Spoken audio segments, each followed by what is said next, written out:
Okay. One, two. See myself.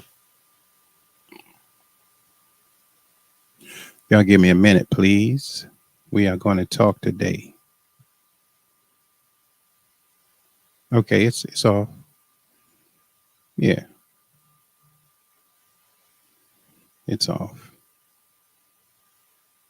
All right, I want to thank everyone for tuning in. Let me hit this button real quick. Guess what I'm trying to do? I'm trying to broadcast live on TikTok.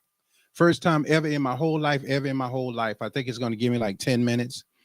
So after 10 minutes on TikTok, I'll be going off, but I am broadcasting live on Facebook, 3 pages, the 19 Report, Jamil Salib Zamir, and the Music Man page on Linked, at Johnny Wilson, on YouTube at Rebellion the Tyrants, and on X at Jamil Salib Zamir. And also we're broadcasting live on Instagram at Jamil Salib Zamir. So I thank everyone for tuning in. Today is very, very, very important day today.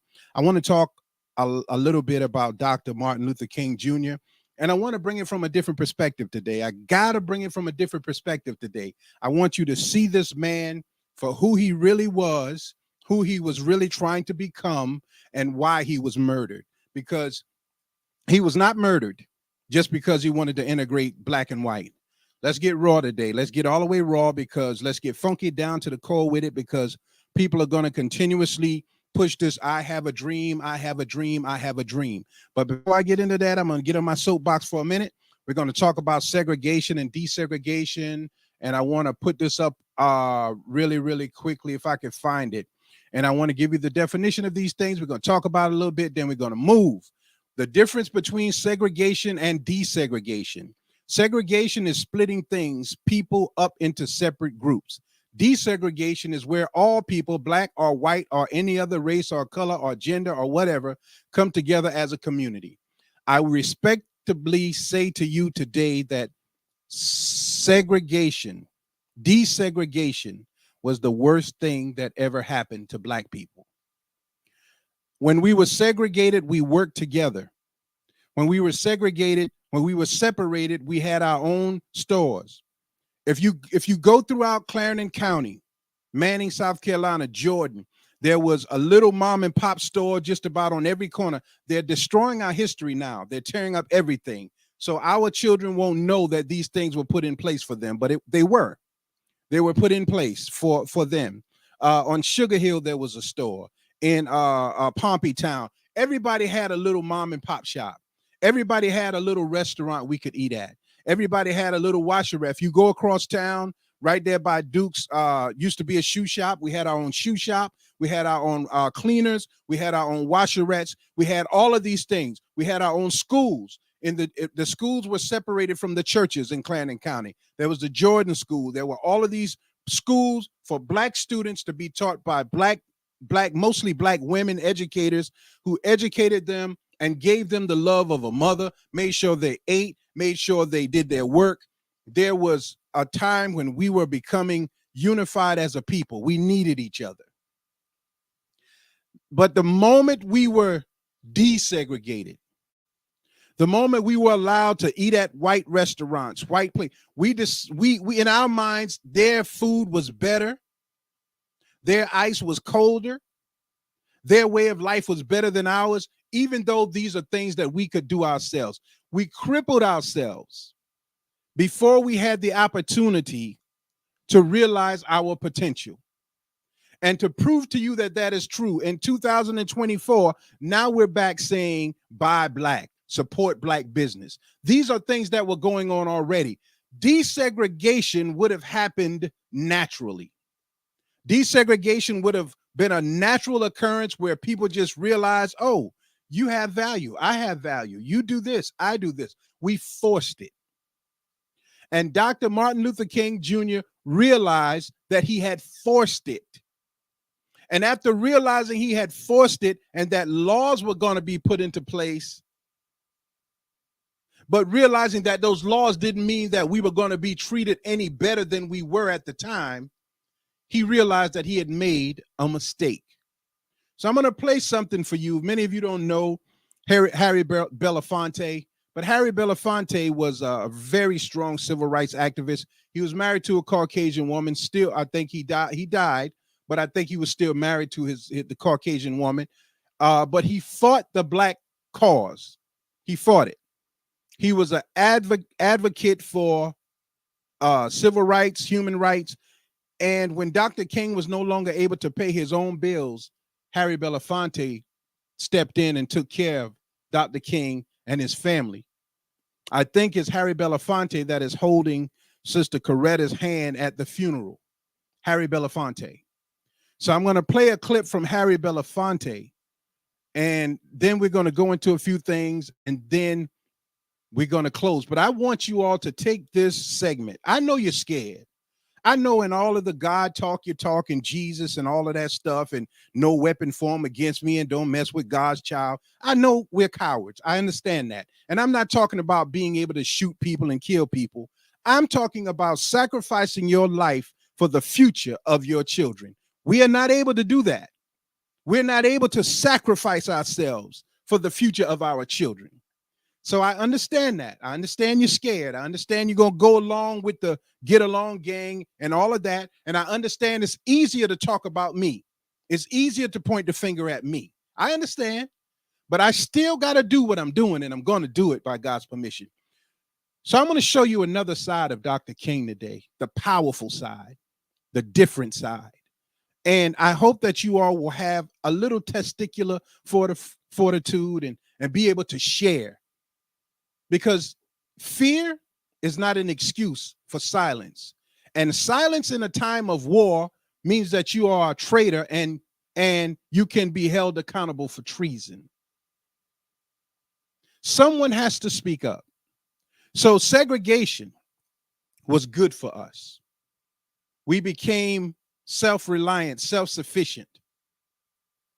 And even doing segregation, white folks got angry and jealous, like in Rosewood, like in Jacksonville, Sugar Hill, in Jacksonville, in Duval County, and like Black Wall Street, and like Freetown here in Manning, which I've asked some of the elders to tell me about Freetown, but they're just so scared.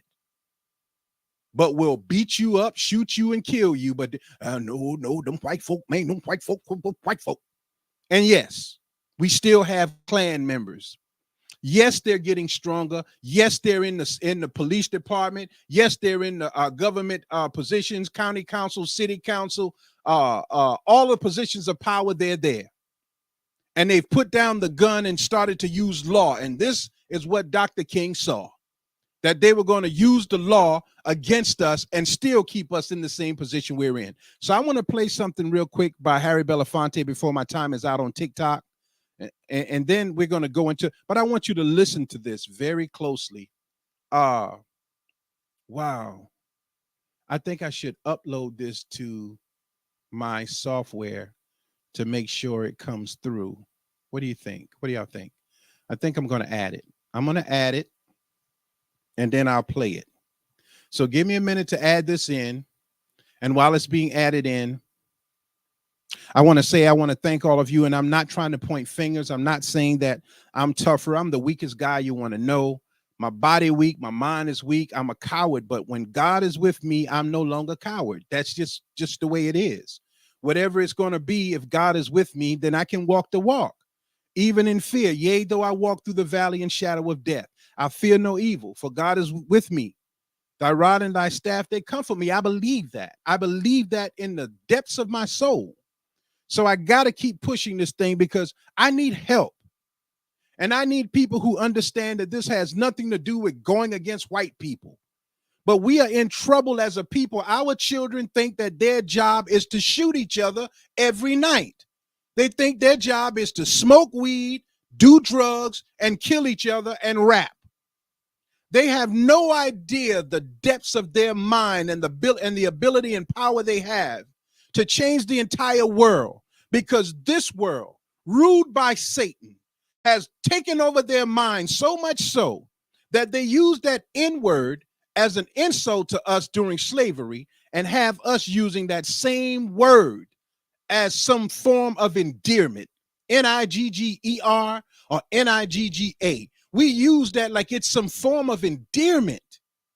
That's how messed up we are in the head. Our women are the only race of women on the planet who are constantly on the internet trying to justify why they don't need a man, why they would rather be with a woman, who only brag about licking each other's vagina and licking each other's behind. Our men, and I've known gay men all my life, and some of them will never get on the internet talking about being gay and all that other stuff. My time is up on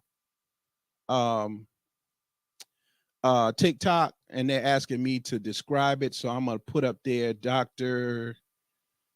King, and then I'm just gonna leave it like that because I don't want to take up too much time. We got to go, so I'm gonna post it and see how well it does.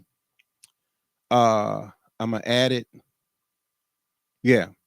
So that's it with the TikTok. So I hope we're still going live on Instagram. And yeah, I understand you can't stay on. You're so busy today. You got to get to something. I understand. But we're going to regret all of this one day. One day we're going to regret all of the disrespect of people who sacrifice themselves for others. So we're 11 minutes in. I want to play this first from Dr. King. This is Harry Belafonte talking about the 5 days before Dr. King was assassinated. This is what he was saying. So I want to play this, and I hope it comes out. The last thing Dr. King ever said to me 5 days, as a matter of fact, before he was murdered, was he was at my home. We had just finished a strategy meeting on the Poor People's Campaign. And he seemed quite agitated after what we thought was a very successful gathering and discussion. And he said to me, I said, what's the matter, Martin? You seem very agitated. He said, well, I am. Because I've come upon a thought that I don't know how to deal with at this moment. I said, well, what is it? He says, we fought long for integration. It looks like we're going to get it. I think we get the laws. He says, but I'm afraid that I've come upon something I don't know quite what to do with. I'm afraid that we're integrating into a burning house. And when we asked for further clarification, Andy Young was with me at that time, my wife, others. He said, America's lost whatever little moral vision it had. Its moral sense has run away from the nation. And a nation that is not governed by morality and moral principles is a nation that's headed for an abyss. And I think black people have been struggling to get into this system, maybe getting into a system that in the final analysis is a Sodom and Gomorrah, will not work. Because its selfish goals, its need for profit, its need for supremacy, its need to be the best has clouded its moral vision. And with no moral vision, no nation can be healthy enough to lead its people anywhere except to destruction. That was Harry Belafonte. Again, he was a confidant to Dr. Martin Luther King Jr. This was 5 days before he was assassinated at the Lauren Hotel on the balcony. He told, after doing the I Have a Dream speech, at this point in his life, he realized that things were not going according to the way he had seen them. And in fact, that speech that was written, it was not all his words.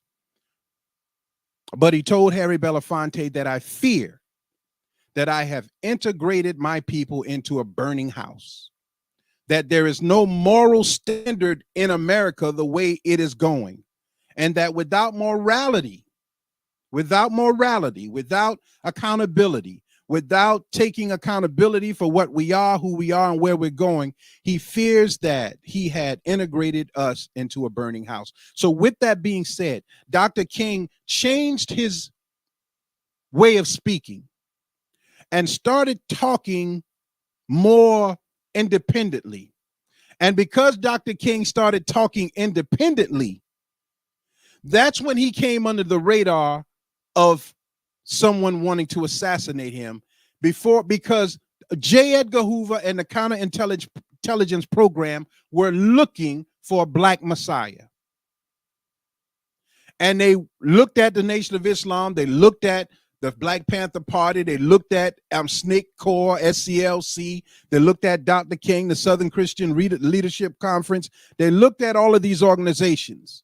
And any place where they saw a black man becoming powerful enough with his words that he could incite the people to change their views, they would assassinate him. This is fact. This is fact. So I want to play something that Dr. King was discussing, the legacy of slavery. And I want to play that. And we're going to play a couple of clips today, but I want to play this one and listen to what Dr. King says. America freed the slaves in 1863 through the Emancipation Proclamation of Abraham Lincoln, but gave the slaves no land or nothing in reality, and as a matter of fact, to get started on. At the same time, America was giving away millions of acres of land in the West and the Midwest, which meant that there was a willingness to give the white peasants from Europe an economic base. And yet it refused to give its black peasants from Africa, who came here involuntarily in chains and had worked free for 244 years, any kind of economic base. And so emancipation for the Negro was really freedom to hunger. It was freedom to the winds and rains of heaven. It was freedom without food to eat or land to cultivate, and therefore it was freedom and famine at the same time. And when white Americans tell the Negro to lift himself by his own bootstraps, they don't look over the legacy of slavery and America free. If you remember, President Barack Obama used that term of us lifting ourselves up by our bootstraps.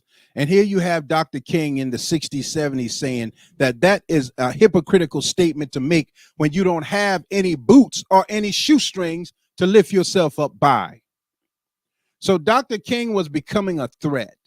And in becoming a threat, they started to follow him and tap into his hotel activity, tap into his phones, tap into all of his activities to see just how far he was going to go with this black empowerment. So Dr. King started talking about boycotting buses, and white folks realized they were losing money. We need them NIGGERs for finances. Dr. King started talking about shopping at your own stores and not buying the food from the white man's store. You take you go to all of the Chinese stores around here and buy their hair and buy their clippers and buy all their products, buy their food. But how many of you think you could set up in any Chinatown, any town where it's all Chinese people, and they let you set up and actually spend money in your store? Any Jewish neighborhood in New York or anywhere else and let you set up in their neighborhood and buy stuff from your store? They won't. They will come to the ghetto and risk their life to get some of that Negro cooking. They will sit down with you. This is not racism. Get out of the mindset that everything black and white is racism. Everything gay is gay bashing. Everything is not that. We have to say words like LGBTQ, gay, straight, black, white. We got to say these things in order to balance the playing field. It's just fair. And most of us can't be fair. We talk so much behind each other's back. I would prefer to say it to your face, because I don't think anything that I'm saying requires a gunshot or a punch to the face. It's conversation that may help us to better comprehend each other's points of view, that we may be able to work together better as a people. But the first thing we must do is repair the damage of black people's minds. And the most educated of our people have mental damage because they forgot themselves in order to become something else in order to make it in this world. So I'm Dr. So-and-so. And we need our educated people, but we need our educated people with the educated mind to understand that we must carry on the legacy of our past leaders who sacrificed their lives for our benefit. Jesus Christ is no different.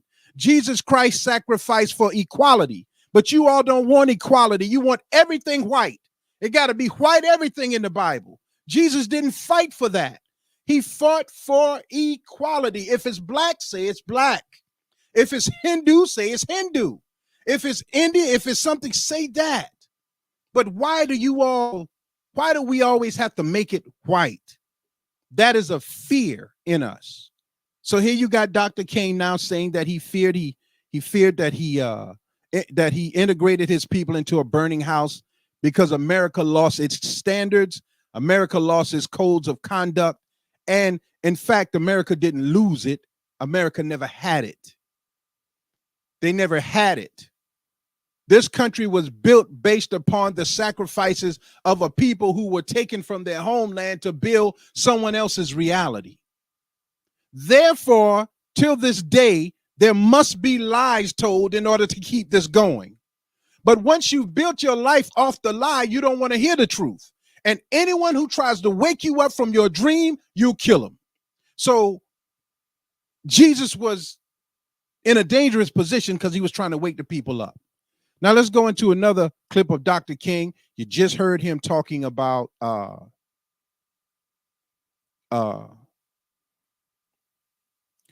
how America gave poor whites and all land and everything and still won't consider reparations because that would mean that they're guilty. So they're not going to do that. But let's go into Dr. King and excerpts from his Stanford visit in 1967. We're going to do that right now. I think that is an answer to that myth, and it is that time is neutral. It can be used either constructively or destructively. And I'm absolutely convinced that the forces of ill will in our nation, the extreme righteous in our nation, have often used time much more effectively than the forces of goodwill. And it may well be that we will have to repent in this generation, not merely for the vitriolic words of the bad people and the violent actions of the bad people, but for the appalling silence and indifference of the good people who sit around and say, wait on time. Somewhere we must come to see that social progress never rolls in on the wheels of inevitability. It comes through the tireless efforts and the persistent work of dedicated individuals, and without this hard work, time itself becomes an ally of the primitive forces of social stagnation. And so we must help time, and we must realize that the time is always right to do right.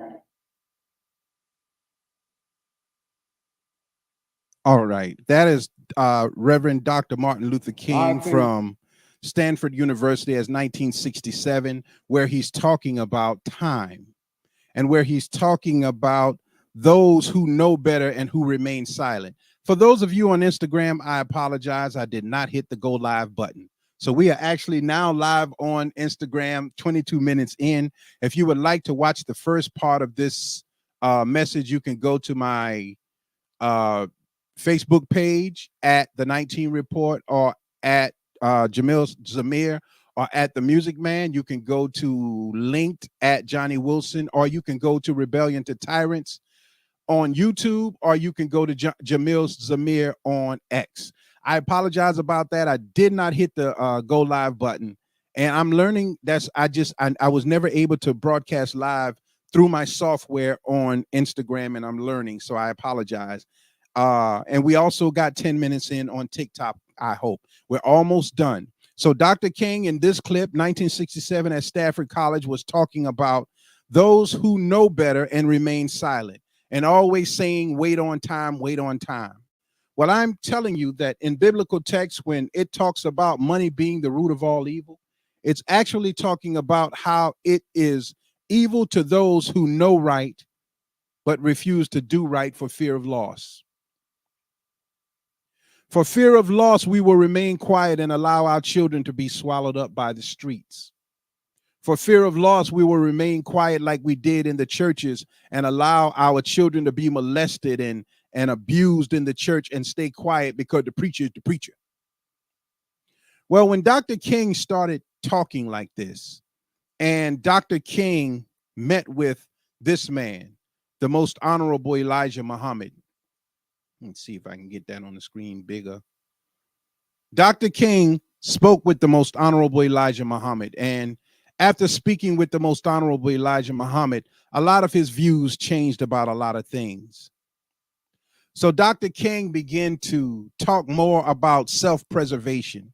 Then I'm going to play this last clip Dr. King talking about the legacy of slavery. And then I want to go into a letter that was written to Dr. King to show you how they tried to threaten the man before they resorted to the last ditch effort of assassinating him. So we're going to go into this clip real quickly, then we're going to move America forward. freed the slaves in 1863 through the Emancipation Proclamation of Abraham Lincoln, but gave the slaves no land or nothing in reality, and as a matter of fact, to get started on. At the same time, America was giving away millions of acres of land in the West and the Midwest, which meant that there was a willingness to give the white peasants from Europe an economic base.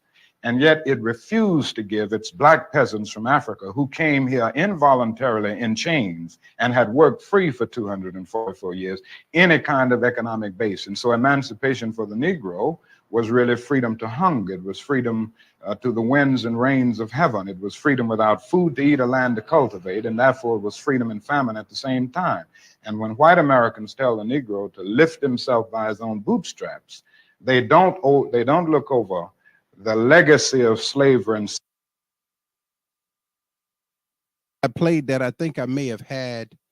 No, this is what I wanted to play. I apologize. Let me play this last clip. This is Dr. King said, I'm black and I'm proud. This is 2 minutes and 17 seconds. Then I'm going to go into this letter, and then we're going to close with a few remarks from myself. Here we go. I come here tonight and plead with you. Believe in yourself and believe that you're somebody. As I said to the group last night, nobody else can do this for us. No document can do this for us. No Lincolnian Emancipation Proclamation can do this for us. No Kennysonian or Johnsonian Civil Rights Bill can do this for us. If the Negro is to be free, he must move down into the inner resources of his own soul and sign with the pen and ink of self-assertive manhood his own Emancipation Proclamation.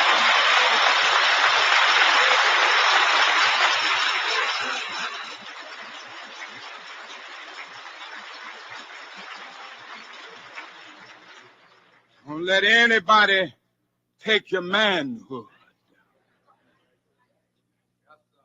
Be proud of our heritage. As somebody said earlier tonight, we don't have anything to be ashamed of.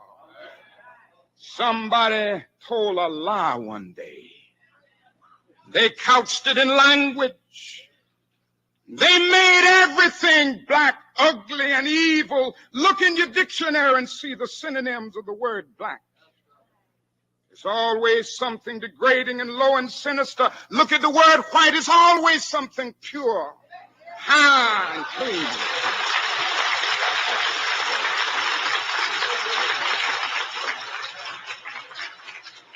But I want to get the language right tonight.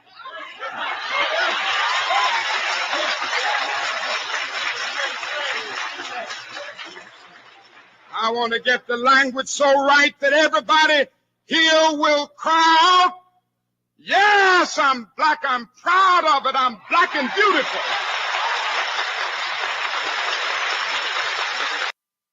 All right, so there you have it. Dr. King bringing out the blackness of himself and being able to say, I'm black and I'm proud, I'm black and I'm beautiful.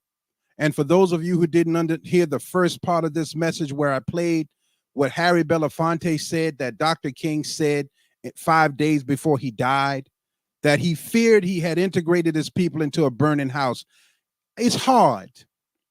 It's hard to build something and then get afraid that you're going to lose it. That's difficult. I've lost a lot of things in my life and continue to lose. But I don't want to lose God's favor. And I don't want to lose God's love. And I don't want to lose my moral compass.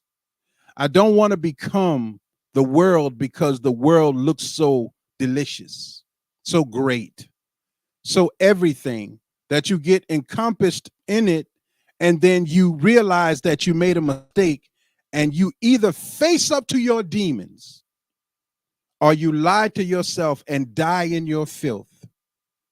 And my honor and respect in closing comes to Dr. King because he faced up to his filth.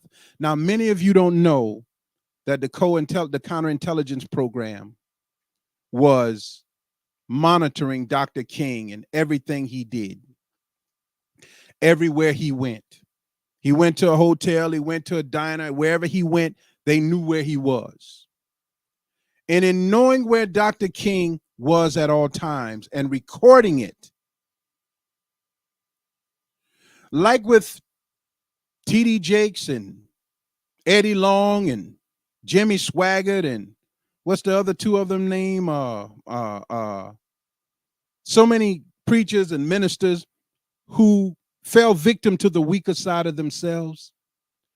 Dr. King fell victim to a side of himself that he didn't want the world to know about. But they had it recorded. Many of you don't know, but they just brought out a movie about Bayard Rustin. And Bayard Rustin, I don't know what the name of the movie is, but they're gonna sneak and put the information in that movie about the secret private life of Dr. King. But Bayard Rustin, it was over the March on Washington. He was the mouthpiece and the director. And Bayard Rustin was a black male, a black homosexual male, who during the 60s had already been arrested for having sex in public. And Bayard Rustin organized the March on Washington, I Have a Dream speech, and Bayard Rustin included the gay and lesbian community. Wasn't LGBTQ then. He included them. So a lot of those people who were fighting for civil rights during the civil rights era were gays and lesbians. In fact, in 2023, while they are discontinuing the civil laws for black people, those laws are now being implemented for the LGBTQ community, which is how they became so powerful. They waited their turn to take advantage of what we all fought for. They are not the same as us. But now even black men and black women are saying gay is the new black. But the gay could never be the new black. Never be the new black. And this is not an attack on gays and lesbians, but it's an insult to black people for you to even imply that being gay is worse than the slavery and the torture and the mental anguish that we went through during the transatlantic slave trade. That's an insult. You didn't go through no slave trade to become gay. You didn't go through no slave trade to change your gender. You didn't go through no a 9,000-mile trip from Akibulan in the east all the way here to change your gender. So the civil rights era was meshed with the gay and lesbian cause. And Dr. King was recorded in hotels having extramarital affairs with other women, relationships with other men, orgies, all of this they recorded. They took that information and they gave it to Robert F. Kennedy and John Kennedy. And even I think Jackie Onassis Kennedy, look it up, but I think she heard it. And did you hear the awful things that King was doing? And it was awful, not knowing that her brother-in-law and her husband was having a good time with Marilyn Monroe. That the same thing that they recorded Dr. King doing and publicized it, they were doing it. So as Dr. King started to speak out about black issues and black economics, black empowerment, they wanted him silenced. So what they did is they wrote a letter. And this letter was found when someone broke into the Freedom of Information Act, click, click, click, click, click, and all of a sudden found this letter. I want to read this letter in closing, if I can see it well enough. It's such a small letter. Lord have mercy. So I'm going to blow it up a little bit if I can. Can I blow it up? Can I blow it up? Yes, I can blow it up. So I want to read this letter. I ain't need to blow it up that big. Come on now. Come on now. Don't do that. I want to read this letter. It's only one page. And these are the threats that they sent towards Dr. King before assassinating him, before he was set up. King, in view of your low grade, abnormal personal behavior, I will not dignify your name with either a Mr. or a Reverend or a doctor. And your last name calls to mind only the type of king such as King Henry the Sixth, the Eighth, and his countless acts of adultery and immoral conduct lower than that of a beast. So they're telling him, we found you out and your activity is lower than that of a beast. King, look into your heart. You know you are a complete fraud and a great liability to all of us Negroes. White people in this country have enough frauds of their own, but I am sure they don't have one at this time that is anywhere near your equal. You are no clergyman, and you know it. I repeat, you are a colossal fraud and evil, vicious one at that. You could not believe in God and act as you do. Clearly, you don't believe in any personal moral principles. This is someone who probably was partying with Dr. King, doing what he was doing, and decided they're gonna become a snitch in sorts. King, like all frauds, your end is approaching. You could have been our greatest leader. And I want to say this as well. White folks, the counterintelligence program did this with the Nation of Islam. They did this with the Black Panther Party. They would pretend to be black and write letters to black, or they would switch their gender or any kind of thing just to stir up trouble. They were provocateurs, agent provocateurs, just like the Judas with the Black Panther Party. Now we're going on, quote, King, like all frauds, your end is approaching. You could have been our greatest leader. You, even at an early age, have turned out to be not a leader, but a dissolute, abnormal, moral imbecile. We will now have to depend on our older leaders like Wilkins and Wilkins, a man of character, and thank God we have others like him. But you are done. Your honorary degrees, your Nobel Prize, what a grim farce. And other awards will not save you, King.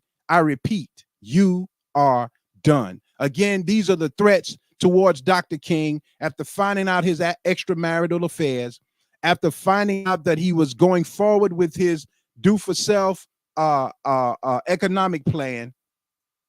They wanted to shut him up by letting him know that they knew his private life, but Dr. King did not fold, and that's why he's dead. No person can overcome facts, not even a fraud like yourself. Lend your sexuality psychotic ear to the enclosure. Lend your sexually psychotic ear to the enclosure. You will find yourself and in all your dirt, filth, evil, and moronic talk exposed on the record for all time. I repeat, no person can argue successfully against facts. You're finished. You will find on the records for all time your filthy, dirty, evil companions, male and females, giving expressions with you to your hideous abnormalities, and some of them to pretend to be ministers of the gospel. Satan could not do more. What incredible evilness it is, all there on the record. Your sexual orgies, listening to yourself, your filthy, abnormal animal. You're on the record. You have been on the record, all your adulterous acts, your sexual orgies extended far into the past. This one is but a tiny sample. You will understand this, yes. From your various evil playmates on the East Coast to blank, blank, blank, they blanked that out, and others, they blanked out a name, and others on the West Coast and outside the country, you are on the record, King. You are done. The American public, the church organizations that have been helping Protestant Catholics and Jews will know you for what you are, an evil, abnormal beast. An evil, abnormal beast. So were others who have backed you. You are done. Listen to this now. King, there is only one thing left for you to do. You know what it is.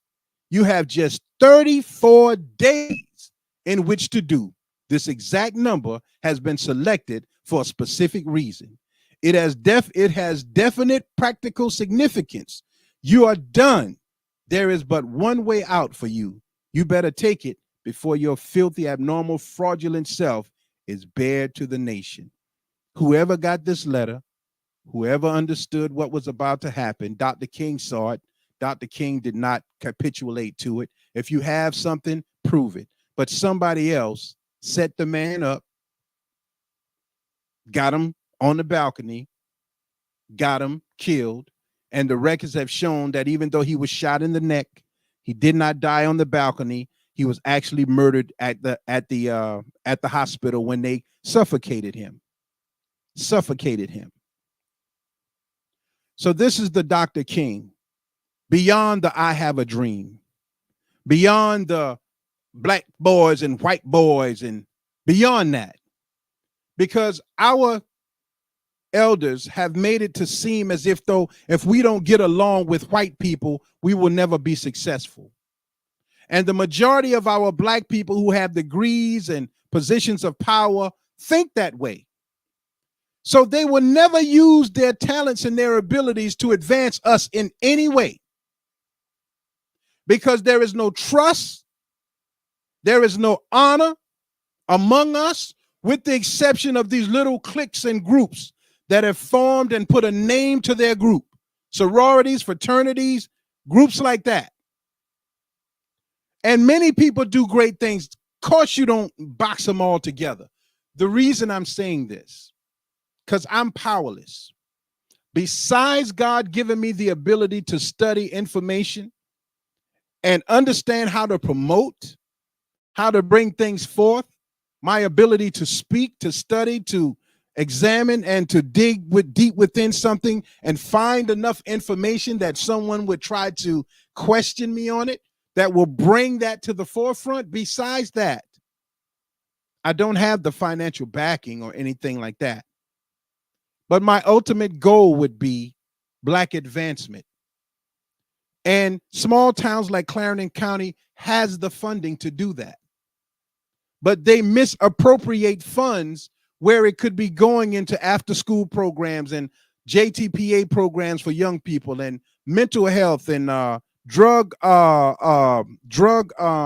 rehabilitation centers. Everybody has given up on Black people. And it's gotten to the point now where if you got to choose between a homosexual male with talent and a gangster who could change the world, you're going to choose the homosexual male because he's already in line with what you want. Whereas this person, you got to work on them and get them to see their greatness. So the killing and all of that, it won't change. And the prayers are so shallow. Because how you going to pray fully for a thing when you don't understand what you're praying for?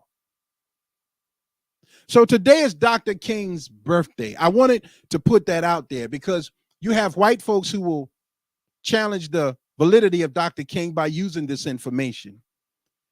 And I've always believed in being proactive. Always believed in being proactive. Get it out there first. Get it out there. You're hated, Black man. And there are white folks who understand that, or think they understand that if you get a position of power, you're going to utilize it for you and your people. But what they don't understand is we've never been a one-sided people. We've always shared. Even the Indians, even the Native Americans shared with this European who murdered them and continue to murder them and intoxicate them and fill them with drugs on the reservation and gambling and all these other things continuously. Our army is fragmented. They're fragmented in blood, Crip, GDs, BDs, woos, chos, sex, money, murder, hats, fragmented in all of these different groups who could come together for one common cause and build communities, build a future for our children. If you want to party, we got the money. We can build a party place way out there where it doesn't disturb anybody. You smoke your weed, your drugs, and all that other stuff. We got security. We got all the things we need. It is possible. But this world has made us to believe that we're nothing, and the man ain't going to let us. Nobody lets you do anything. You do it to the best of your ability and rely on God for the rest. The churches are failing. They're not talking about sex and these young girls coming into church every Sunday with a new baby every Sunday. They have a baby every week. They got a new baby every Sunday. And they come right in that church, single mother, and you don't address it no kind of way. Just Jesus said and the Lord said. Just convenient amnesia, blindness. Don't see nothing, don't know nothing. And you think God is going to let us get away with that? You want to know why it's getting worse and worse? Because Caucasians put us in this condition, but we allowed it to remain. We love it now. We are a social program. And Dr. King, in his death, was trying to get us out of that social program because the letter was written to him and he realized I have moral issues. I love sex. Sex keeps me from thinking all that. Can't wait to finish this speech so I can go get down with some babes and some dudes. We all got problems. All of us got them. All of us got shortcomings. But the man did not stop trying to do right with what he had to do right with. We have to stop making people look perfect. He was not perfect. But he strove for perfection.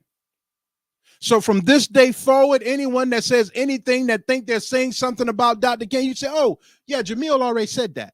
As a matter of fact, I said it like 4 years ago. They took it down off of YouTube. But I'm saying it again. And the reason I'm saying it is because you must be proactive. But cowards hide. Cowards always blame. It's always somebody else's fault.